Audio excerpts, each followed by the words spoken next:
અભય થઈને નિષ્પક્ષતાથી નિરપેક્ષ રીતે વાસ્તવિકતાનો અરીસો રૂપી સચોટ માહિતી લાવતો સત્યની સાથે અભય ટાઈમ્સ।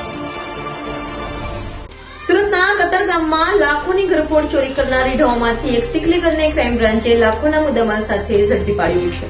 સુરતમાં વધી રહેલી ચોરીની ઘટનાઓ વચ્ચે કતારગામ વિસ્તારમાં રહેતો પરિવાર ફરવા જતા ઘરમાંથી લાખોની ચોરી થઈ હતી। તો સીસીટીવીમાં 3 લોકો દેખાયા હોય, જેના આધારે ક્રાઇમ બ્રાન્ચે તપાસ હાથ ધરી હતી અને તપાસ કરી ક્રાઇમ બ્રાન્ચની ટીમે 3માંથી એક રીઢા ચોર એવા મધ્યપ્રદેશના ઇન્દોર ખાતે રહેતા સિકલીગર મલખાનસિંહ ઉર્ફે રફતારસિંહ સતનામસિંહ છાબડા સિકલીગરને ઝડપી પાડ્યો હતો અને તેની પાસેથી 7,17,000થી વધુનો મુદ્દામાલ કબજે લઈ તેનો કબજો કતારગામ પોલીસને સોંપવાની તજવીજ હાથ ધરી હતી। ગત તારીખ 27/12/24ના રોજ કતારગામ પોલીસ વિસ્તારમાં પરેશભાઈ રામજીભાઈ સોલંકી નાઓના ઘરમાં સવારે વહેલા મળસ્કે ઘૂસી અને ઘરફોડ ચોરીને અંજામ આપવામાં આવેલો।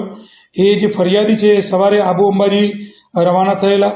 એમના ઘરમાં નકુચો તોડી અને ચીખલીગર ગેંગે ચોરી કરેલાનું ખાનગી રાહે બાતમી મળતા આજરોજ ભરીમાતા રોડ પરથી મલખાનસિંહ ઉર્ફે રફતારસિંહ છાબડા ઉંમર વર્ષ 25નાને ખાનગી બાતમી આધારે પકડી પાડેલ છે, જેની સઘન પૂછપરછ કરતા એને પોતે કતારગામ વિસ્તારમાં રહેતા પરેશભાઈ સોલંકીના ત્યાં ઘરફોડ ચોરી કરેલાનું કબૂલ કરેલ છે।